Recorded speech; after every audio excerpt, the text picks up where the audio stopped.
അങ്ങനെ രാവിലെ തന്നെ കുറച്ച് ഹൈഡ്രേറ്റഡ് ആയിട്ട് ക്ലാസ്സിന് പോയി. ഇനി നമുക്ക് കുറച്ച് കാലത്തേക്ക് ഡ്യൂട്ടി ഇല്ല. അങ്ങനെ ഫുഡ് കഴിച്ച് ഓഫീസിൽ പോയി.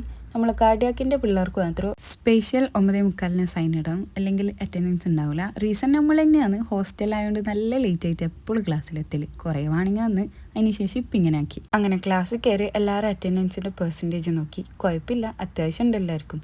അങ്ങനെ ക്ലാസ് കഴിഞ്ഞ് ഉച്ചക്ക് മന്തി കഴിച്ച്. ഞാൻ ഉച്ചക്ക് ഫുഡ് കഴിച്ചാൽ ഈ മിച്ചറാട്ട വാങ്ങി കഴിക്കലുണ്ട്. രാവിലെ നോക്കുമ്പോൾ അത് തീരാനായിനേനും, പക്ഷേ ഉച്ചക്കേക്ക് ഏച്ചി റീസ്റ്റോക്ക് ചെയ്തിട്ടുണ്ട്.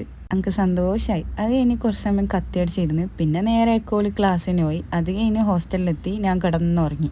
പിന്നെ നൈറ്റ് എണീച്ച് കുറച്ച് നോട്ട്സ് എല്ലാം എഴുതി. പിന്നെ ആയിഷ നാട്ടിൽ നിന്ന് യിപ്പി കൊണ്ടുവന്നിനേനു 1 മാസത്തേക്കുള്ളുണ്ട്. അപ്പോൾ അതിൽ നിന്ന് കുറച്ചെടുത്തിട്ട് ഉണ്ടാക്കി കഴിച്ച്. എനിക്കിങ്ങനെ എല്ലാവരും കൂടി ഒരു പാത്രത്തിൽ നിന്ന് ഫുഡ് കഴിക്കുന്നത് ഭയങ്കര ഇഷ്ടം. എൻ്റെ സിസ്റ്ററും ഞാനും വീട്ടിൽ നിന്ന് കഴിക്കലുണ്ട് ഇങ്ങനെ. പിന്നെ യിപ്പി കഴിച്ചുകൊണ്ട് വലിയ വിശപ്പില്ലേനു. നൈറ്റ് വേറെ ഒന്നും കഴിച്ചില്ല. അപ്പോൾ ഇന്ന് ഇത്രയേ ഉള്ളൂ ഗൈസ്, ബൈ.